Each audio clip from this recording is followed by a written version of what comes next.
De esa forma, quiero pasar entonces a la próxima mesa que va a hablar sobre COVID, lecciones aprendidas para el futuro. Vamos a tener a Rosana Peeling de la London School, Alex Costa de UNICEF y Marcela Abreu de Anvisa.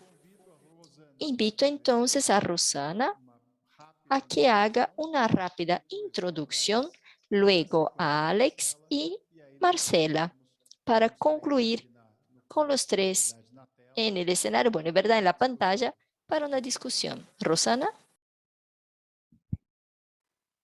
Great, thank you very much. And I'd just like to start by Muchas gracias. Quiero empezar y voy a mostrarles algunas diapositivas para que podamos ver cómo tuvimos lecciones muy prácticas en la pandemia. Muchas veces se dice que las pandemias no crean nuevos problemas, solo nos hacen ver los problemas que ignorábamos. Y lo vemos en muchos países, en países ricos o países en desarrollo. O sea, el COVID expuso los fallos en los sistemas de salud y las desigualdades del acceso a esos productos que salvan las vidas, incluso las medicaciones, vacunas, productos diagnósticos y equipo de protección personal también. La lección general es que los países necesitan una construcción, necesitan construir una red de confianza para esos productos que salvan las vidas, pero no todos los países lo pueden hacer y tal vez se lo haga regionalmente. Por supuesto, hay que tomar en cuenta un excelente estándar de calidad. Pero la tercera gran lección es que cuando hablamos de salud pública, decimos que la salud pública o condiciones de salud pública tenían que ser para el público, para las personas, pero aprendemos de la pandemia que no es verdad. La población debe recibir el conocimiento y las herramientas para que sea más responsable y hacer su parte durante toda la pandemia. Pero también sabemos lo que podemos sacar de bueno de la pandemia. Para construir un programa de resistencia antimicrobial más robusto. Como vimos antes, la pandemia eliminó mucho el avance que hicimos con los programas de resistencia antimicrobiales, porque muchos antibióticos, se prescribieron muchos antibióticos para pacientes de COVID, pero hay muchas lecciones que podemos utilizar para construir un programa de resistencia antimicrobial más fuerte. Por ejemplo, los mensajes, hacer que las personas sean conscientes que puede pasar crisis globales y afectan a todos. ¿Y por qué tenemos muchas personas que no conocen la resistencia antimicrobial? El tipo de mensaje que los gobiernos y otras partes interesadas necesitan construir para este cambio es que podemos utilizar lo mismo para crear ese cambio de comportamiento necesario para la resistencia antimicrobial. Y el abordaje de la salud. Para esa resistencia antimicrobial tenemos que trabajar con sector animal, con agricultura y el medio ambiente. Y con la pandemia sabemos que muchos de los virus vienen del entorno animal. Tenemos que hacer el monitoreo de sistemas de alcantarillado, monitoreo de pacientes, de las comunidades. Y con ese acercamiento, esa aproximación que es una nueva manera que se debe utilizar. Y la construcción de nuevas capacidades o recursos.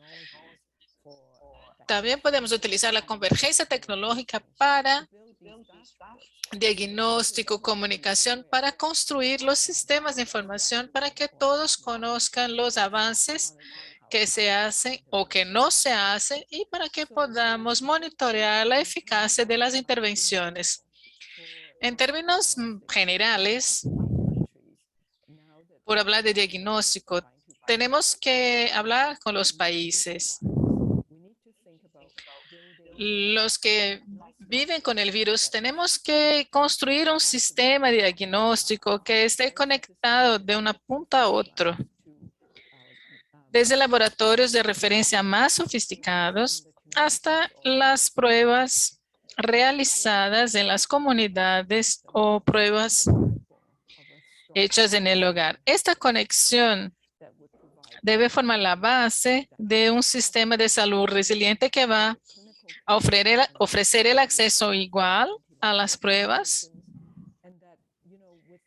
que va a traer un uso más responsable de medicaciones antimicrobiales, y también es importante analizar los datos locales epidemiológicos para ayudar a tomar mejores decisiones, porque pueden interpretar el uso de resultados en un contexto de epidemia local. Un contexto sería como los ojos y los oídos del sistema de salud, y a partir de ese alerta precoz sobre cualquier situación rara en el sistema de salud se detectaría, y en un panel o un sistema diario esas informaciones se exhibirían para informar la población y también otros agentes o, por ejemplo, los legisladores, para que podamos tener una acción colectiva, sea por la resistencia antimicrobial, y VIH o cualquier enfermedad específica o otro brote. Es importante tener una manera de trabajar juntos. Y ese sistema conectado, como les dije, permitiría que los datos de pruebas se transformaran en datos inteligentes para informar las estrategias de control. En la práctica, escuchamos que la pandemia, muchos países aumentaron sus capacidades de recursos de pruebas pruebas PCR. Tenemos otras pruebas. Se construye un sistema de vigilancia más robusto para que se pase la información correctamente. Y hay buenas capacidades involucradas para la información de la población sobre temas de salud pública. Son esos los temas que traen beneficios a partir de ahora. Y aquí termino mi presentación. Muchas gracias. Gracias, Rosana. Excelente tener esta presentación para que podamos avanzar y vemos un cambio en la tecnología, en la forma como miramos a temas tradicionales. La pandemia puede no haber creado todo eso, pero seguramente ha acelerado mucho. Ahora llamo a Alex Costa, responsable por el área de laboratorios en UNICEF. Y antes de nada, él es brasileño, está en Nueva York hace unos años. Participó estuvo en la Organización Mundial de Salud y tiene una carrera brillante en el área de diagnóstico. Le paso la palabra a Alex. Muy bienvenido. Gracias por aceptar nuestra invitación. Puedes empezar tu presentación. ¿Naciste en Brasilia? Yo nací en São Paulo, viví en Brasilia, en Belo Horizonte, Brasilia. Quiero compartir mi diapositiva, pero no sé por qué no veo mi pantalla. Yo les envié la presentación.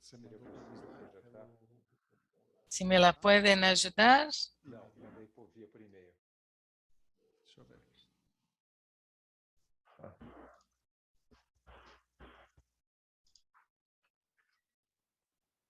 Um instante.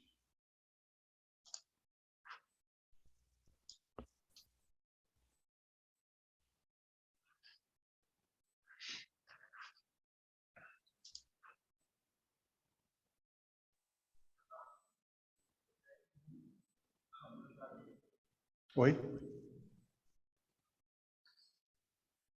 Só um instantinho. Desculpe o inconveniente. Perdón, pero no veo ni siquiera mi pantalla.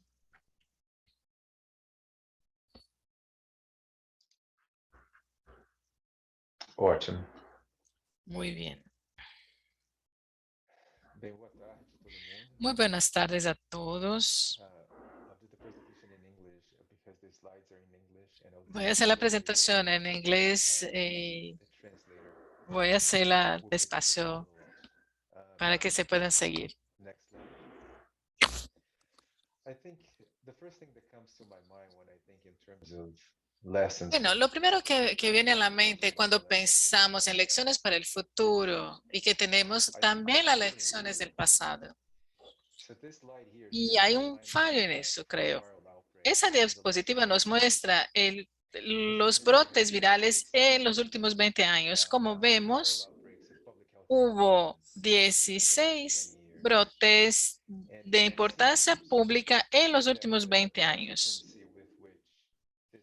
Parece que la frecuencia con la que ocurren los brotes viene aumentando.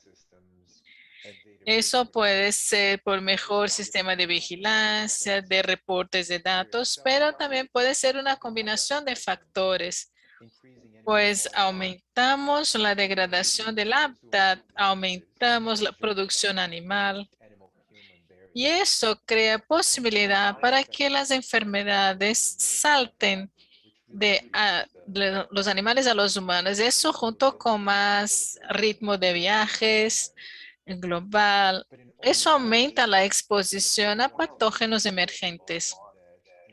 Pero lo que quiero decirles es que a pesar del hecho de saber que los diagnósticos son una herramienta fundamental para la respuesta a la pandemia y control de los brotes, los diagnósticos lo dejan a un lado como si fuera un accesorio en el sector de salud pública. Sabemos que las pruebas son esenciales y Rosana ya lo dijo, que básicamente son los ojos y los oídos de la pandemia los días de hoy. Sin las pruebas, los diagnósticos, no sabemos los que están infectados, cómo se transmite el virus y cuáles son las mutaciones. Incluso las personas que saben, conocen los diagnósticos, tienen dificultad para entender la diversidad de los roles que tienen las pruebas. Por ejemplo, el cuidado del paciente y también elementos de salud pública, que incluyen vigilancia, el trazar, epidemiología, el seguimiento para identificar las variantes y la efectividad de las vacunas. Los diagnósticos son fundamentales para crear la seguridad para las escuelas, trabajo, viajes y también para determinar el perfil inmunológico, para determinar el estado de la población y la vacunación. Y si la inmunidad está reducida y si se reduce la necesidad de dosis de refuerzo. Todos tenemos responsabilidad de educar a las personas que están a nuestro alrededor, principalmente los que trabajan en el sector público de la salud, sobre los distintos papeles del diagnóstico. Lo que vemos hoy, lamentablemente, es que la narrativa de las vacunas es la principal. A veces pregunto a la gente cuántas dosis han tomado y cuántas veces hiciste una prueba y vemos la diferencia grande.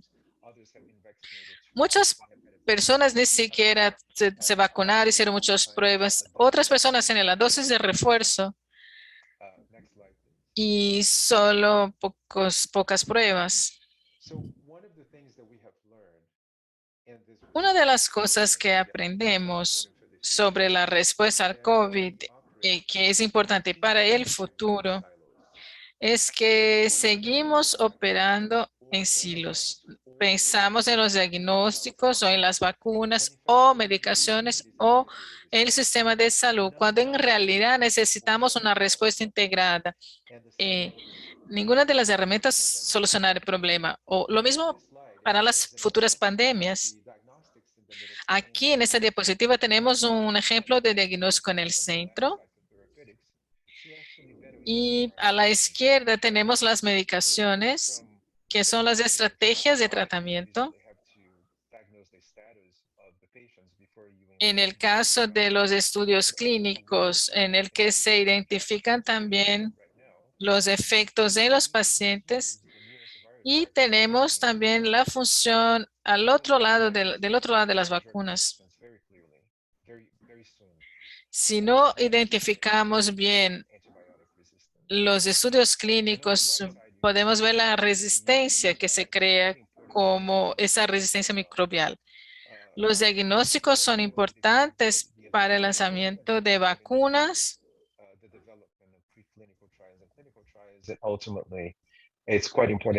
En el caso de los estudios clínicos,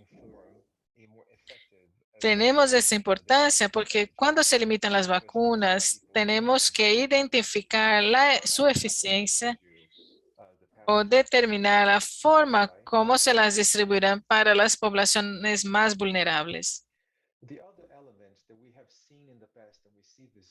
Otro elemento que vimos anteriormente y que vemos más que nunca es la importancia de la integración de las ciencias sociales en las respuestas. No pueden ver todos los tópicos que están listados a la izquierda, pero van a recibir esta presentación. En el contexto de la aceleración, hay un mapeo de distintos factores para mejorar los diagnósticos del COVID. Muchos están relacionados a la epidemia de la falta de información que enfrentamos durante la pandemia. Eso nos habla de la importancia del lanzamiento de una estrategia de comunicación y el compromiso con las comunidades para entender por qué razón hay algunos comportamientos para tratar con el miedo y con la discriminación que está vinculado al diagnóstico positivo del COVID-19 o una prueba de cualquier otra enfermedad. El tema es educar a la gente en general y que toman las decisiones sobre las funciones de diagnósticos y promocionar el testeo como parte fundamental de la respuesta.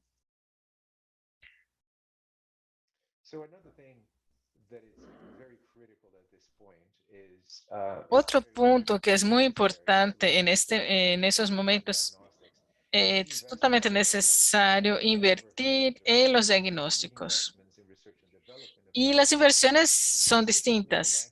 Necesitamos invertir en el desarrollo de diagnósticos, principalmente los moleculares como PCR y la secuenciación genómica, que se pueden adaptar para patógenos emergentes. Vemos que hay pruebas fáciles de adaptarse. Otro punto sería invertir en tecnologías digitales para apoyar los diagnósticos, incluida la interpretación de los resultados que están a posibles errores humanos, la gestión de los datos para que los resultados sean reportados a las autoridades nacionales para monitorear la situación epidemiológica. También para temas de gestión de recursos, invertir en tecnologías de punto de cuidado como las autopruebas, porque eso nos permite descentralizar las pruebas fuera de los laboratorios y fuera del sistema público de salud y aumenta el acceso a las pruebas en el caso de las comunidades. Eso ocurre de un modo acelerado durante el COVID, pero es algo que aprendemos con el tiempo. El último punto es la inversión en el ecosistema de diagnósticos. No es posible descentralizar si no invertir en los sistemas necesarios de apoyo. En el caso del transporte, la capacitación de los recursos humanos, una gestión de la cadena de suministro, gestión de los datos y la bioseguridad. Esos son algunos de los ejemplos. La capacidad de los recursos humanos es un problema ya hace años, hace décadas. Y eso ocurre otra vez. Incluso con las tecnologías que están disponibles y la reducción de los costos, tenemos un problema en otros países que es la falta de trabajadores que puedan hacer los diagnósticos, de profesionales. No es suficiente tener pruebas si no tenemos las personas, si los gobiernos no invierten en sus profesionales para tener una respuesta más rápida. There's this saying in English that we're building the plane while we fly it. Hay un This dicho is que dice de construir un avión mientras estamos en vuelo.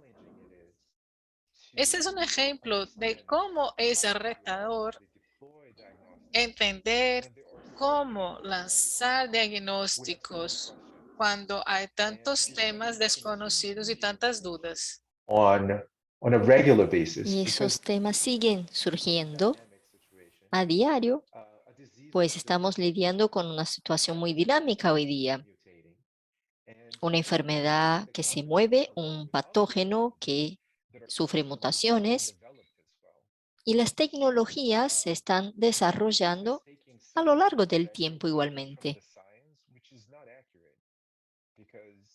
Eso le ha quitado un poco el crédito a la ciencia, pero eso no es algo real. Lo importante es entender que no tenemos muchas respuestas, pero esa es la razón por la que es necesario invertir en investigación para que podamos determinar el desarrollo y la distribución de diagnóstico mientras evolucionamos.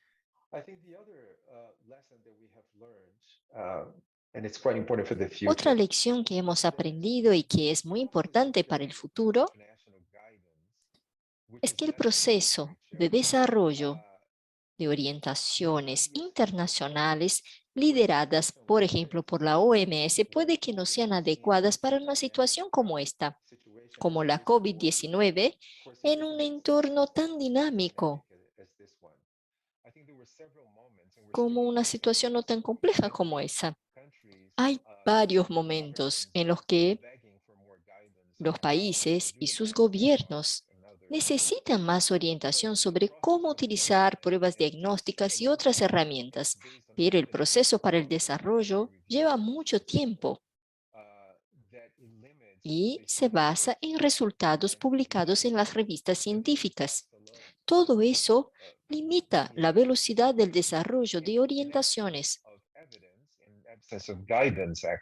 generando así muchos fallos, pues la falta de orientaciones en términos de organizaciones internacionales termina que los países tratan de hacer lo mejor que pueden y muchas veces eso no es lo adecuado. Entonces necesitamos el desarrollo de orientaciones más ágiles para que sea tan dinámico como una pandemia como la de hoy.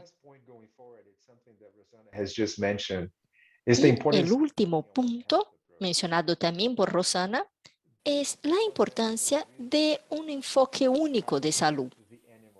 Esa pandemia ha expuesto cómo la cuestión humana, ambiental y del ambiente están interconectados. Creo que la importancia de los diagnósticos en términos de salud humana es algo que se debería expandir para lidiar también con la salud animal, bien como la salud del medio ambiente. Hay un papel mucho más grande y solo cuando tengamos un enfoque global es que podremos prevenir y lidiar con algunos de los retos que tendremos en el futuro. Uno de los más importantes es el tema de la resistencia microbiana mencionada por Rosana y que no puede ser tratada sin un enfoque único de salud. Bueno, era una de las últimas cosas que quisiera reforzar. Me detengo por aquí y le paso la palabra de vuelta para que podamos tener una discusión posterior. Topics that you have got. Muchas gracias, Alex. Una muy buena presentación. Luego tendremos mucho que discutir. Marcela Abreu, gerente de diagnóstico de Anvisa, una gran colaboradora de Aladip desde hace muchos años y que viene haciendo esa gran jornada con nosotros. Y este año, Anvisa, más que nunca en los 2 últimos años, se ha esforzado, se hizo todo lo posible realmente para traer avances y asegurar el acceso de la población a pruebas cada vez más rápidas. Entonces, Marcela, por favor, esté a gusto para hacer tu presentación. Gracias. Gracias, Carlos. En primer lugar, quiero saludar a todos, incluso los organizadores del evento, por la oportunidad de hablar de las lecciones aprendidas en este cuadro de COVID. No sé si ya está en el modo presentación para ustedes. Creo que ahora sí. Dentro de ese cuadro de lecciones aprendidas, es siempre una oportunidad importante a recordar que son lecciones aprendidas hasta el momento, porque el aprendizaje es algo constante y permanente. Aún estamos aprendiendo. Y cuando vamos a hablar de nuevos agentes etiológicos, como fue muy bien planteado tanto por doctora Pilling como doctora Lex, son situaciones que forman parte del flujo del desarrollo y de nuestra interacción con el medio ambiente. Entonces, tenemos recordaciones muy claras de otros enfrentamientos que ya hemos tenido con nuevos agentes etiológicos y que forman parte de nuestra memoria reciente, que quizá hayan sido no muy valorados cuando hablamos de un cuadro de pandemia por el impacto del coronavirus. El más común es el VIH, también de importancia global. Los cuadros en 2013, 2003, 2006 de la gripe aviaria, que son situaciones que también han exigido de todo el segmento un empeño para que pudiéramos administrar y controlar cuadros como esos. En 2014, 2015, además de fiebre amarilla y dengue, que ya eran de gran relevancia, sobre todo para los países tropicales, tuvimos el surgimiento de chikungunya y Zika virus, importante también para un público específico, que eran las mujeres embarazadas, y de los cuadros de encefalia que quedaron marcados. Y también otros virus que no han ganado mucho destaque, pero varios agentes que están surgiendo. El coronavirus no es el primero y probablemente no será el último que vamos a tener que enfrentar a lo largo de ese flujo de convivencia y seguimiento de la evolución biológica. Que tenemos entonces una percepción muy clara con el cuadro de COVID, que nos muestra la diferencia en cuanto a los demás enfrentamientos que tuvimos, es que trajo mayores desafíos debido a la proporción y la intensidad con que trajo esos cambios. Tuvimos, en el caso de coronavirus, una necesidad global que pasó a ser común para los mismos recursos, para el mundo todo a la vez. Aliado a eso, tenemos que trabajar el surgimiento de cualquier nuevo agente etiológico en un entorno de incertidumbre. Todavía no tenemos conocimiento suficiente sobre aquel microorganismo para que podamos, dentro de ese escenario, tomar decisiones acertadas para viabilizar el acceso tanto en la identificación como medidas que se pueden utilizar para proteger a la sociedad. Aliado a eso, necesitamos tener una vigilancia constante para poder acompañar todos los impactos que pueden estar relacionados a las decisiones y al microorganismo en cuanto se va construyendo el conocimiento. Entonces, la actividad colaborativa se muestra como algo sumamente relevante en ese contexto. Y la primera gran lección que trajo la pandemia del coronavirus es trabajar la flexibilidad. Y como ya ha sido planteado antes, la importancia del IVD se destaca sobre todo porque no está solo en la primera línea. Cuando hablamos de IVD, está implicado en todo el contexto, toda la cadena, tanto para la etapa de diagnóstico, lograr hacer la identificación de un agente, para poder desarrollar medidas de control, bien como en el propio pronóstico, ¿no? El seguimiento de las condiciones de salud de alguien que está enfermo, independiente de la circunstancia que sea. Y otro lado que es la construcción del conocimiento para que podamos conocer más informaciones sobre un agente. Necesitamos estudiar, invertir en la parte de investigación utilizando también los productos. Entonces, la relevancia de los productos para diagnóstico in vitro está en la primera línea para toma de decisiones estratégicas y todo el cuadro de evolución que necesitamos para el monitoreo de la salud. En el contexto regulatorio, algunas medidas tuvieron mucho destaque como algo inicial para el tratamiento en el cuadro de la pandemia. El primer punto que tuvimos que trabajar fue alinear las necesidades al acceso. El punto de partida de la agencia reguladora fue enfocar la priorización del análisis de los procesos de registro de productos. Inicialmente, cuando el cuadro se instaló, además del coronavirus, teníamos también otros virus respiratorios que ya eran conocidos y pensamos también en el tema de diagnóstico diferencial. Entonces, como blanco principal, tuvimos trabajar la priorización de análisis de los pedidos de registro, tanto de coronavirus como de virus respiratorios, y con la escala y con el tiempo, el volumen, la demanda, tuviéramos que enfocar exclusivamente los esfuerzos en los productos para coronavirus. La descubierta de un agente etiológico como ese, como en la época en que se divulgó, teníamos como opción para identificación del virus dos protocolos que han sido difundidos y han sido compartidos, que era el protocolo del CDC y de Charité, que permitían que los países pudieran implementar metodologías in-house, adquirir insumos y validarlos encima de los protocolos para poder identificarlos hasta que productos comerciales estuvieran disponibles. Priorização de análise, a gente precisou trabalhar no segundo En cuanto a ponto. priorización de análisis, tuvimos que trabajar un segundo punto que era la agilidad en la respuesta. Creamos una meta desafiadora de 15 días para manifestación de pedidos de registro y esa meta solo ha sido posible alcanzar por la agencia debido a la dedicación, el empeño y el compromiso del equipo de diagnóstico in vitro de Anvisa.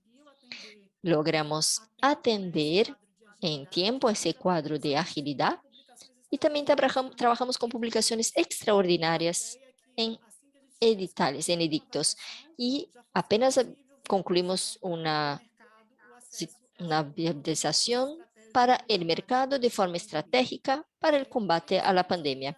Además de priorización de análisis iniciales, pedidos de registro, identificamos también la necesidad de priorizar los pedidos, las solicitudes de alteraciones. ¿Y por qué eso es relevante? Con el tiempo se va teniendo más conocimiento sobre el virus, se va implementando mejorías en los productos con datos más robustos, entonces necesitamos seguir esa evolución.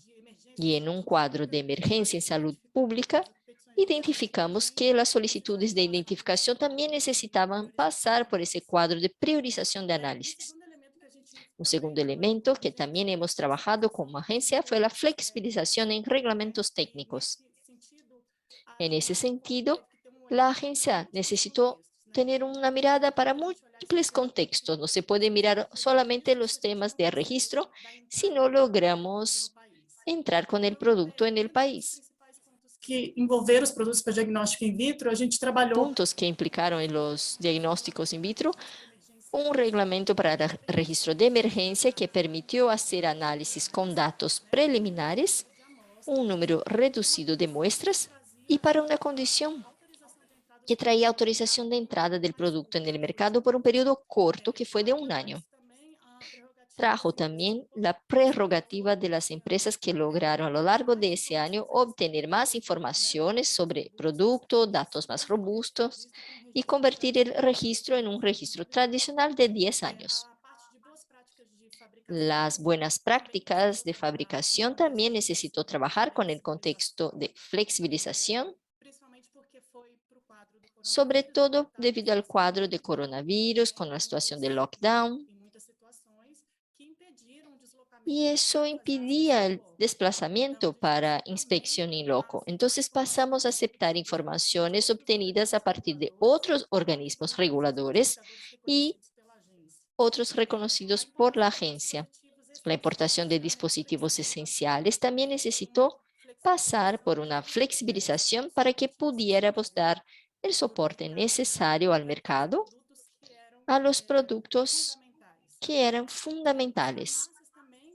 Las farmacias también tuvimos una ampliación del servicio de pruebas de testeo para las farmacias, lo que trajo una mayor capilaridad en la obtención de informaciones del cuadro de salud de la población. Y también trabajamos dentro de ese contexto en la anuencia excepcional para ampliar la validez de productos que ya estaban registrados. Cuando tenemos el desarrollo de un producto, generalmente la evaluación de estabilidad se hace a través de un estudio acelerado con un plazo de validez estimado. Cuando hablamos en el contexto de la pandemia, que son recursos escasos, y sí, a lo largo del tiempo es posible ver que ese producto puede tener una validez mayor que la estimada, hay condiciones específicas para que la evaluación excepcional permita la continuidad de utilización del producto, ampliando la validez inicialmente estimada. Entonces, esa es la parte de flexibilización de los reglamentos técnicos, fue un punto importante para la agencia. Otro punto que hemos trabajado fue la transparencia de las informaciones.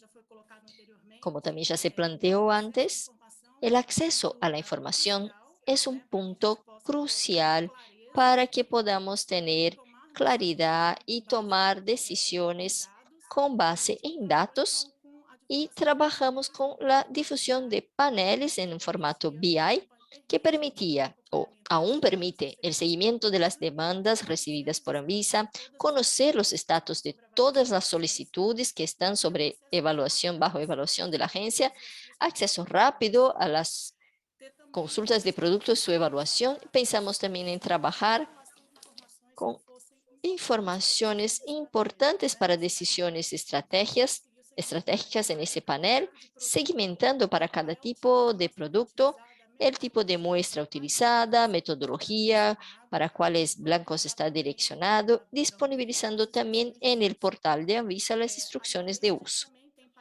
Con eso también tenemos paneles con programa de monitoreo de calidad de los productos en el mercado, y en ese punto hubo una iniciativa muy importante, no solo en el aspecto de la vigilancia, que necesita ocurrir por parte del Estado como un todo en la calidad de los productos disponibles, bien como la iniciativa del sector privado, identificando la necesidad de ese seguimiento, de ese monitoreo, con un trabajo que realmente tiene que ser colaborativo con la participación de todos. Então, esse aqui foi só um modelo, eu deixei o link aqui embaixo para quem ainda Este não ha sido conhece. solo un modelo, aquí está un enlace para los que no conocen ese panel. Tiene un volumen muy grande de informaciones. En esa parte trabaja con historial de análisis, una parte por metodología, evaluación del tiempo de respuesta de la agencia. La parte principal es el mayor volumen de informaciones que se logra obtener sobre los productos, y la parte de abajo, un resumen del estatus de la evaluación para cada uno de ellos. En líneas generales, lo que tenemos son más de 1000 solicitudes de pedidos de registro, solicitudes de sumisiones iniciales de productos, de los que 70% de las solicitudes han sido aprobadas por la agencia y un 25% indeferidos. No Brasil, a gente tem aqui, esses são dados do dia 23 de novembro, né? A gente Fueron denegados. Entonces, fueron 436 productos para anticuerpos hasta noviembre de 2021, 107 ensayos moleculares y 145 ensayos de antígeno. aqui é um acompanhamento da origem do Aquí el seguimiento del origen de los productos, y podemos notar que hay una gran entrada en el mercado nacional de productos desde Asia, y una participación expresiva de productos desde el continente europeo. Dando continuidade, a gente percebe Dando seguimiento, notamos un segundo punto muy relevante en esa etapa de aprendizaje, que es el énfasis en el conocimiento para la toma de decisión. Tuvimos que trabajar puntos que enfocaran la parte técnica, actualización técnica científica, intercambiando conocimiento con desarrolladores de productos y tuvimos experiencias muy relevantes en el sentido de buscar a los desarrolladores para que ellos pudieran pasar conocimiento de cómo se desarrollaba el trabajo, con reuniones quincenales con agencias reguladoras internacionales para tratar específicamente de las variantes sobre innovaciones y el impacto de eso en los productos diagnósticos, con reuniones técnicas semanales con el equipo, incluso para alineamiento de informaciones e intercambio de datos presentes en los procesos de registro. También trabajamos con la diversificación de fuentes de actualización científica. La actualización técnica es un punto muy relevante. Y cuando hablamos de evaluación de escenarios y riesgo, no podemos desconectarlo de un contexto vinculado o orientado a la comunicación e integración. Creo que la primera cuestión fue una necesidad también para todo el mundo, fue de una adecuación al modelo de trabajo remoto, que también impactó las actividades de la agencia y el tema de la integración con diferentes áreas que tienen interés en formaciones comunes. Entonces decimos que nuevos stakeholders, nuevos frentes de importancia en ese cuadro de informaciones, sobre todo vinculado al tema de la comunicación e integración. Pasamos a lidiar con una interacción mayor con los medios de comunicación, poder judicial, legislativo, agencias internacionales, sector regulado, ciudadano, investigadores. Todos están implicados en ese escenario de informaciones. É importante também ter esse Es acompanhamento importante también este seguimiento de los alertas internacionales, de todo lo que pasa. Entonces no podemos dejar de mirar los cambios en el contexto científico, en esa construcción de conocimiento y el panorama mundial. Tenemos las variantes que son importantes, los temas vinculados a la transmisión del virus, las medidas que se pueden tomar por el control y la situación, distintas etapas de la pandemia. Y sabemos que hay una tendencia tecnológica para el sector de diagnóstico que se anima para el desarrollo de productos, para las pruebas, y ya había un crecimiento, pero hay un impulso, un crecimiento más significante para ese seguimiento, para los softwares, dispositivos médicos y el uso de la inteligencia artificial e innovaciones tecnológicas. En lo que ponemos aquí vemos que ya es parte de la situación de ese tema biológico, la necesidad de adaptación. Es una supervivencia. Necesitamos alinear los distintos puntos, ver cuál es el contexto en donde estamos para evaluar los temas involucrados y adaptarnos. La adaptación es tema de supervivencia. Y aquí una frase de un filósofo brasileño que se llama Mario Cortella y que dice que ese tiene todo que ver con lo que se discute, que no hay lugar marcado en el futuro. Y eso para mí está muy presente cuando hablamos de la diversidad que tenemos, de este movimiento dinámico de información, productos, porque hoy lo que tenemos como verdad o realidad, mañana ya es algo que puede estar totalmente obsoleto. Tenemos que crecer, ser flexibles y adaptarnos a lo que tenemos de experiencia. Y les dejo una frase para pensar que nos orienta a muchas decisiones, todos, no importa el aspecto. Es una frase que tiene que orientarnos, pero también tiene un aspecto como una provocación porque no tiene una respuesta. Y es cuando la pensamos, de hecho, siempre que tenemos que tomar una decisión, ¿cuál es el mejor camino? Gracias a todos. Era eso que quería compartirles esta tarde. Excelente, Marcela. Este panel es fenomenal por su calidad, por la calidad de los mensajes que los tres nos compartieron, por la necesidad de siempre repasar nuestra posición y nos trajo muchas preguntas. Aprovecho entonces para llamar a Alex y Rosana para que abran sus cámaras para que podamos hacer una discusión y aprovechar algunas de las preguntas. Una es exacto el tema del error de la prueba de antígeno, incluso no para apertura, pero para hacer posible el tránsito con seguridad entre los países. Uno de de los participantes aquí nos pregunta eso. Si las pruebas nacionales aprobadas por Anvisa tienen validez para ingresar en otros países. En el caso, imaginamos pruebas nacionales o pruebas aprobadas en que se hicieron los testeos nacionalmente y el pasajero sale con el reporte del laboratorio, de la farmacia. Gracias por esta oportunidad en la participación. Tenemos que entender algunos contextos importantes. Primero, las jurisdicciones, como dijo doctor Alex, nos traen criterios. Creo que doctora Rosana también lo dijo. Criterios de evaluación de los productos que son diferenciados. Para Brasil, no definimos estándares mínimos de desempeño para los productos por tema de la manera como trabajamos el acceso a los productos en el país. Entonces, se los evalúan con relación a lo que el fabricante lo hizo y que está declarado en sus instrucciones de uso. Son las condiciones mínimas que tienen que alcanzarse. Cuando hablamos de una prueba de antígeno en una situación del COVID, que es un virus que seguimos buscando conocimiento, las pruebas se desarrollan para partes, porciones del virus. ¿Cuál es el riesgo? Se puede decir sobre esta prueba, pero ya en un contexto general.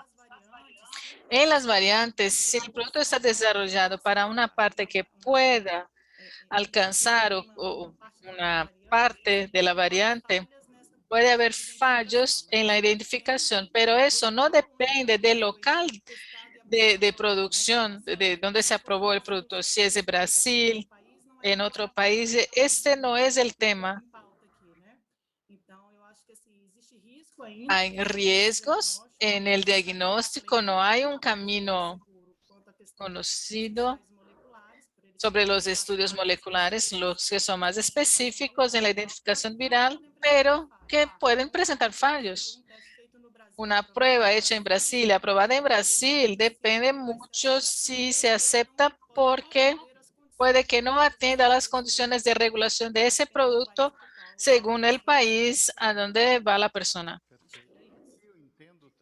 Yo entiendo en este caso que el viajero que sale de Brasil, se hace la prueba en Brasil, seguro atiende a los estándares para viajar. Entonces, está totalmente adecuado y Anvisa tiene una mirada, tiene mucho cuidado con los productos que están en el país, incluso sobre la tecnovigilancia. Nuestro programa de evaluación de los kits de coronavirus, que fue el consorcio CBDL, Abramed, SBAC, SPPC, nos ayuda, le dieron una ayuda en performance y también le trabajo que muestra que los productos en Brasil sí tienen calidad y después que se hace el testeo, la persona sale con un reporte de un profesional de salud habilitado y está totalmente en condiciones de viajar. Aprovecho también esta pregunta para preguntar a Alex y Rosana, ¿cómo funciona en los distintos países? Porque vemos que a inicio siempre se requería la prueba PCR más la cuarentena.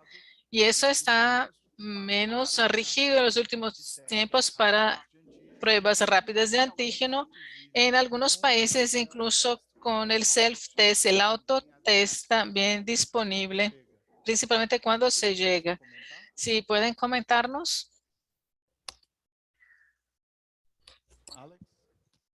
Alex, Carlos, como você mesmo mencionou, como dijiste, la situación avanza rápidamente não existe padrão. y no hay un estándar.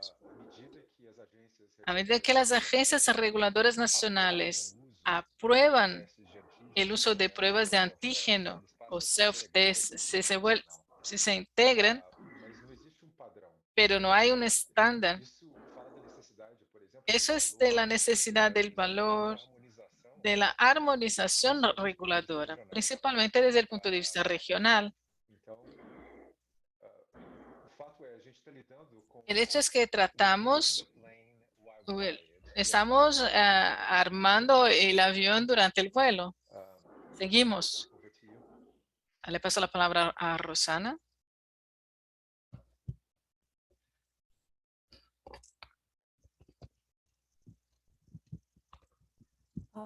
Yes, I agree with what Marcela and Estoy de acuerdo con lo que Marcela y Alex dijeron. countries with too many requirements. Tenemos muchos países con muchas exigencias But one thing I would say y que es una situación confusa, compleja. Y lo que digo es, si un país ha aprobado un test de antígeno, un autotest most of the antigen tests con alta especificidad, porque la mayor parte de las pruebas de antígeno tienen una especificidad comparable a la PCR, compared to PCR. sino un poco inferior, un 98% para la PCR. El valor predictivo negativo de las pruebas es alto también, que son totalmente aceptables.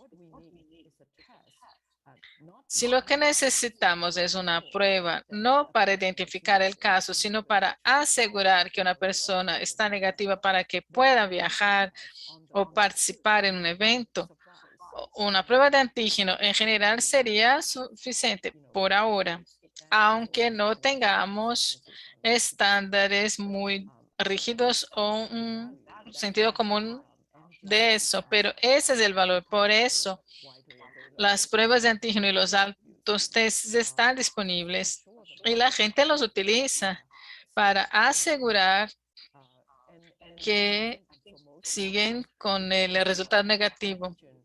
Y para una parte de los países, si la prueba de antígeno está negativa, tenemos razones para pensar que haya tenido contacto con personas positivas y hay que hacer una PCR, pero para la mayor parte de las personas en una comunidad que quiere saber si está negativo para el virus o no, una prueba de antígeno o especificidad razonable de más de un 80% comparado al PCR ya sería suficiente. Podemos trabajar de esta manera. Tenemos un trabajo interesante, que es lo que dijo Alex, que forma parte de un grupo que trabaja en las 3 líneas: terapia, medicaciones, anticuerpos monoclonales, antirretrovirales, las vacunas, que ya hubo una evolución muy grande, y las pruebas. En eso, como les dije, hay una tendencia de buscar comprar comprar 1.000 millones de pruebas rápidas para los países en desarrollo que necesitan seguir monitoreando. Y esto es algo que ya ocurre. Mañana vamos a ver una presentación de FIND que va a hablar de eso desde el punto de vista de tecnología, estudio, desarrollo, investigación, hasta que se llegue a la situación de ingresar a la casa del consumidor, que es el autoprueba, el autotest, que es una herramienta más.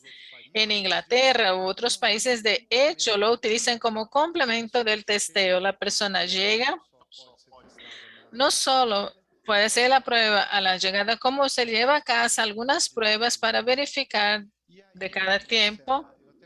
Y Marcela, ¿cómo ves la entrada de otras tecnologías, el point of care? ¿Cómo Anvisa se prepara con este horizonte tecnológico, incluso por las nuevas pruebas en nuevos entornos, que es una discusión que se hace por la revisión de RDC 302 y la Gerencia General de Servicios de Anvisa?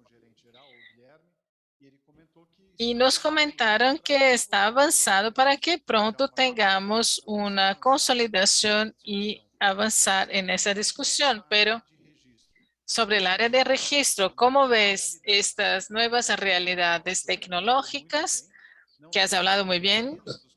No son solo los point of cares, pero las tecnologías de la información, el software como dispositivos médicos, incluso en los nuevos entornos. Y sin duda el autotest, la autoprueba del COVID. Então, vamos lá. Como eu coloquei, o Point of Care é uma realidade que ele chegou e ele é Point of care es una realidad que ha llegado, que es una tecnología muy relevante cuando discutimos principalmente los temas de acceso, desde que se aplique y utilice correctamente.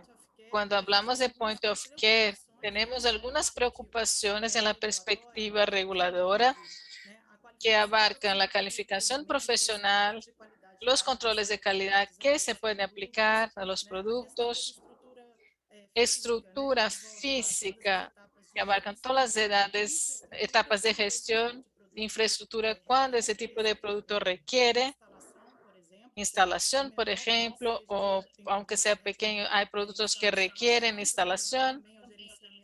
Y eso lleva a la gestión de mantenimiento preventivo, por ejemplo, y también la gestión de datos, privacidad del usuario. Esta parte también es relevante cuando hablamos de información sensibles. Tenemos también la ley de información en Brasil, la posibilidad de los productos, necesidad de monitorear. O sea, de hecho, tiene un espacio, una relevancia importante de aplicación y un segmento que sigue creciendo. Tenemos que trabajar en minimizar los riesgos de un error de resultado que puede estar vinculados al producto o a la manera de utilizarlo. Entonces, hay que hacer algunas adaptaciones en contextos reguladores para avanzar en este punto de ampliación del acceso. Cuando hablamos del autotest, hablamos principalmente de temas de políticas públicas. No podemos introducir un autotest como una notificación compulsoria en que es relevante del impacto, sin que tengamos, de hecho, una política para conocer claramente cuál es el propósito de lo que, porque hablamos de un usuario que no tiene conocimiento, que va a utilizar un producto en condiciones que no domina, porque hoy tenemos estudios para antígeno, anticuerpos en el formato de autotest. Entonces, ¿qué se espera con esta información? Si no lo evaluamos en un contexto de política pública, podemos tener un efecto contrario de lo que se hizo. Tenemos una información que no vale porque se haya ejecutado o que se haya obtenido de manera incorrecta, con el uso incorrecto del producto. Y eso les lleva a cuestionar las medidas de gobierno, la efectividad de las vacunas, que es una interpretación equivocada de los productos, anticuerpos, cuando se hace una evaluación. O interpretar que ya está protegido y eso puede ser del momento. Necesitaría un seguimiento para saber qué se estudia, que no se conoce totalmente sobre la inmunogenicidad que está vinculada al coronavirus, cuál es el tipo mínimo de anticuerpos. Entonces, son situaciones que necesitamos conocer. En las políticas de salud tenemos que ver los propósitos claros para entender la ampliación del acceso. Y aquí tenemos múltiples capilaridades, pero hablamos de profesionales de salud capacitados. Pero hablamos a un público que no tiene el conocimiento básico para diferenciar temas de salud. Entonces hay que estar vinculado a campañas educacionales, información y el objetivo claro que se pretende alcanzar con esos productos. La agencia no nos pinta perspectiva ese tipo de evaluación, que estamos abiertos para hablar con el ministerio, con desarrolladores de políticas públicas para encontrar el mejor camino para hacer el enfrentamiento de la pandemia, porque es todos buscan el mismo objetivo, un mejor resultado en el control del virus. Gracias por sus explicaciones. Y le pregunto a Alex y a Rosana, ¿cómo ese dilema del público laico sobre el profesional, cómo se trata en otros países? Alex, si quiere hablar desde la perspectiva de lo que se habla en ACT, sí, sería interesante. Rosanna, why don't you go first? ¿Por qué no vas primero, Rosana? So I think that Bueno, this tension yo between creo que esta top-down tensión entre knowledge ese abordaje desde arriba, abajo, de that orientación, notificación, boosting the testing o de que necesita tener el control de quién hace las pruebas para saber cuántos casos existen. Ya lo hemos visto con IVH, ya lo vimos por muchos años. Utilizamos ese abordaje de arriba a abajo para estas enfermedades de notificación obligatoria, pero vemos que a pesar de todos nuestros esfuerzos, no alcanzaríamos algunos grupos que tienen un mayor riesgo de transmisión y contaminación y transmisión.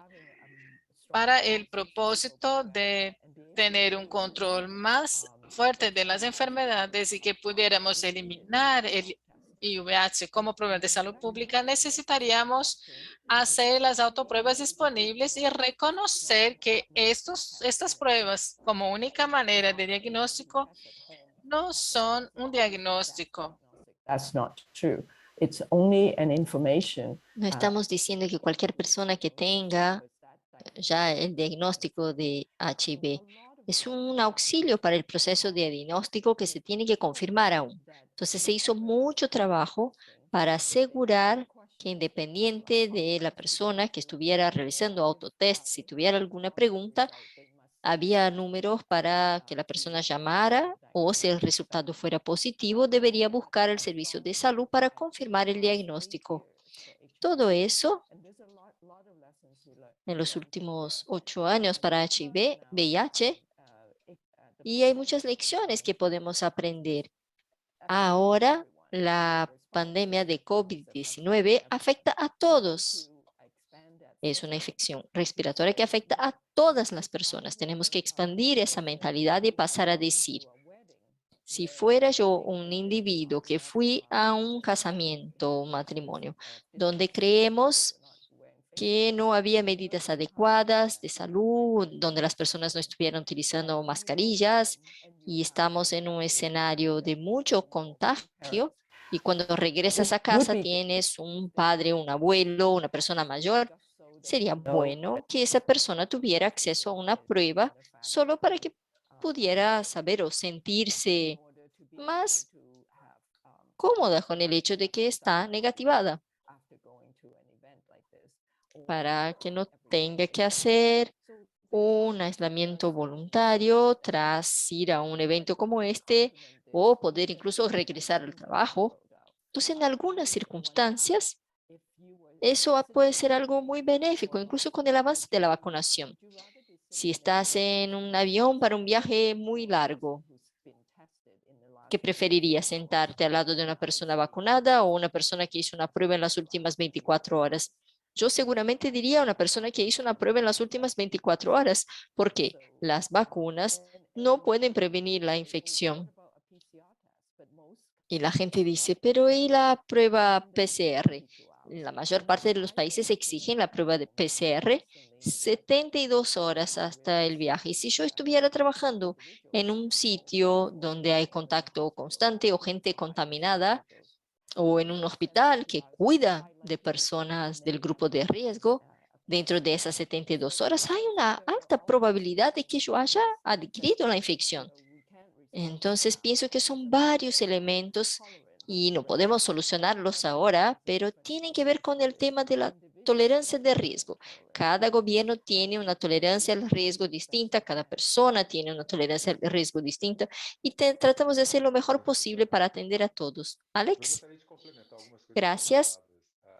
Quisiera complementar algunas de las cosas que fueron mencionadas. Marcela, bueno, varios aspectos de autotest, pero desde el punto de vista de lo que está pasando internacionalmente, Una vez más, ese espacio es muy dinámico, sabiendo que hay un desarrollo de esos productos y que van a entrar en el mercado, en algunos países ya han entrado en el mercado. Hay un esfuerzo muy grande desde el punto de vista de la alianza, de trabajar con universidades para hacer modelaje de ese autotest, diferentes niveles de transmisión, diferentes nuevos casos. Si estás haciéndolo en una escuela, en una comunidad donde hay transmisión, ese trabajo va a ayudar a informar a las políticas y la implementación y a la investigación operativa, que en realidad tiene que estar asociada a los pronósticos para que podamos confirmar o refinar los resultados que se están obteniendo. Otro elemento implicado también, que es un trabajo de sinergia, es el desarrollo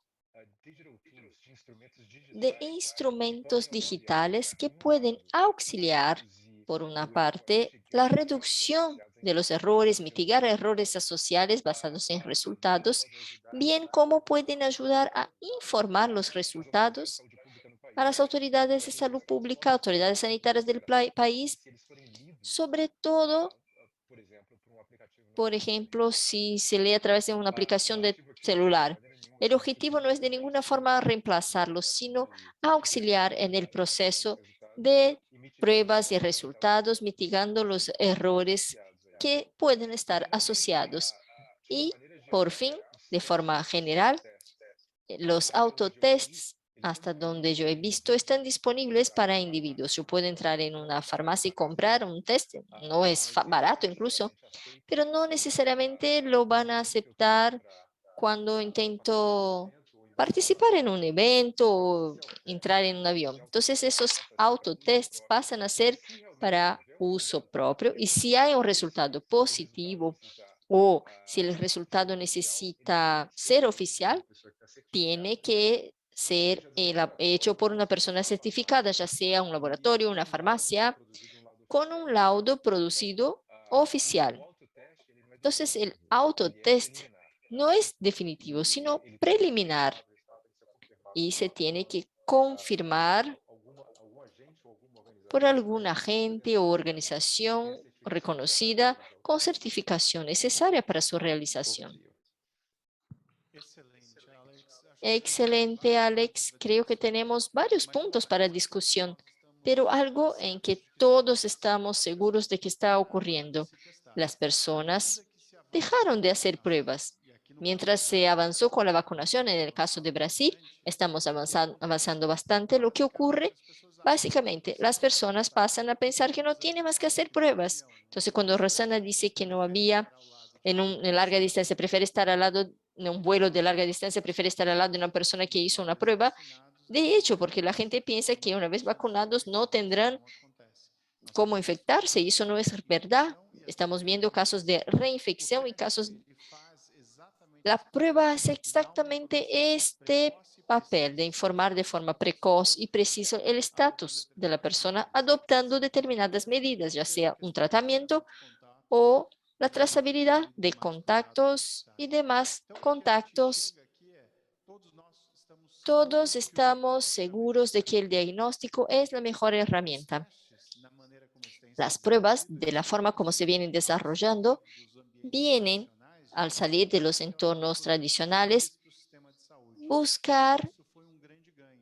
Ha sido una gran ganancia. Logramos traer personas, ya sea para el sistema público o salud suplementaria, que antes no irían debido a la distancia, por desconocimiento, por miedo, lo que fuera.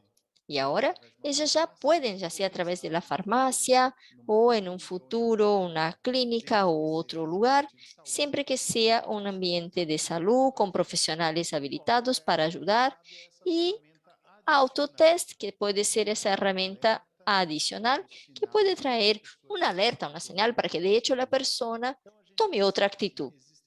Entonces, lo que notamos es que hay varias tecnologías.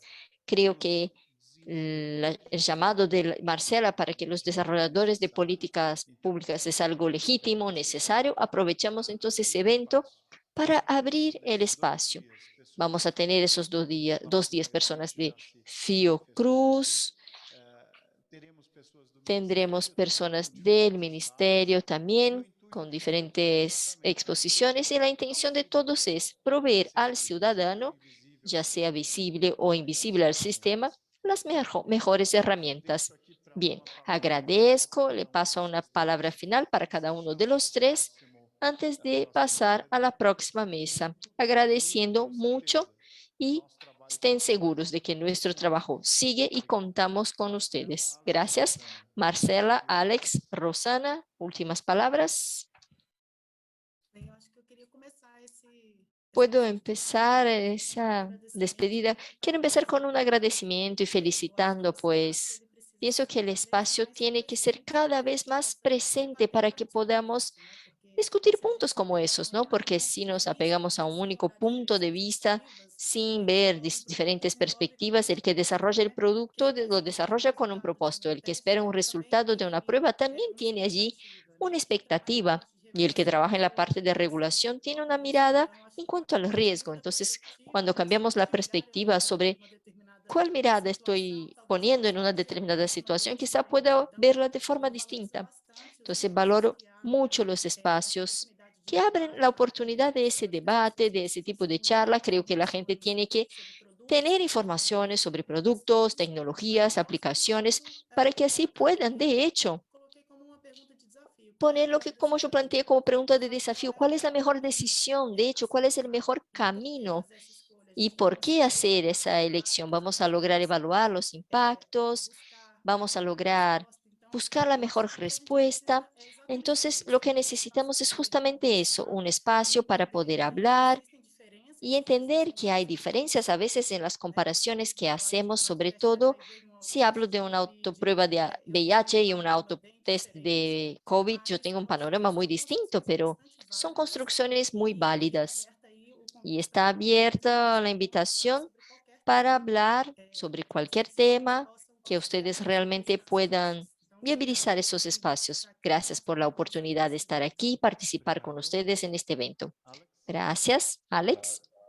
Vou terminar dizendo a mesma coisa que Bueno, voy a decir lo mismo que Marcela dijo. Muchas gracias por la invitación para participar en este evento, la oportunidad de hablar sobre algo que es tan importante para todos nosotros. a minha reflexão é que Mi reflexión me impressiona como es que me impresiona grau de el grado de alfabetización de personas comunes relacionadas al diagnóstico, cómo eso ha aumentado desde que llegó la COVID. Hace 2, 3 años nadie sabía qué era un PCR, una prueba de antígeno, y hoy las personas que no tienen ninguna formación en área de salud pueden entender a veces las diferencias entre las pruebas y cuáles son las ventajas, desventajas, limitaciones de algunas de las pruebas. Ese es un ejemplo desde mi punto de vista de las oportunidades que han sido creadas en función de la COVID, aunque sea una crisis global con un impacto enorme. Como dice el dicho chino, toda crisis también representa una oportunidad. Y creo que existen varias oportunidades para el fortalecimiento del sistema de diagnóstico que han sido creadas por la crisis de COVID. Y nos cabe a nosotros que trabajamos en ese área de diagnóstico reconocer dónde están las oportunidades para fortalecer el sistema diagnóstico, porque como el número de eventos, de infecciones virales, sean brotes, epidemias, pandemias, sigue aumentando, es muy probable que la importancia del diagnóstico siga aumentando con el tiempo. Entonces, un mejor ejemplo en este caso, acabamos de discutir la resistencia a microbianos que necesitan mucho diagnóstico también, porque en una pandemia silenciosa, es una pandemia silenciosa que ya viene desde hace mucho. Entonces, mi reflexión final es, nos cabe a nosotros que trabajamos en esa área, tratar de identificar diagnóstico oportunidad para fortalecer el sistema de diagnósticos para el futuro. Perfecto, Alex. Rosana, 2 palabras y luego vamos para el próximo. Hi. So I'd Ros- like to echo what Marcela and Si Alex quisiera said. I entonces mean, we're now facing decir lo a mismo que kind of Marcela y pandemic that is Alex so very dijeron, different than Estamos en un entorno de salud y este entorno es muy distinto del pasado. Como dijo Alex, no podemos más trabajar en silos. Todos tienen que comprender, como dijo Marcela, que cada empresa, los reguladores, legisladores, todos tienen un punto de vista distinto y por esa razón hacemos las simulaciones para traer las perspectivas distintas al mismo espacio, para que la gente pueda entonces entender la complejidad de las decisiones que otras personas tienen que tomar, valorando toda esa cuestión. Otro cambio en el entorno sanitario que viene ocurriendo y que se viene acelerando para nosotros es el abordaje de arriba hacia abajo. Necesitamos pensar hoy en una combinación de cómo aprender y trabajar en un entorno en que las decisiones vengan de arriba hacia abajo y también de abajo hacia arriba. Pienso que esta ha sido una sesión de discusión muy rica y podemos seguir en el futuro. Muchas gracias, Rosana. Agradezco a todos. Realmente fue un gran gusto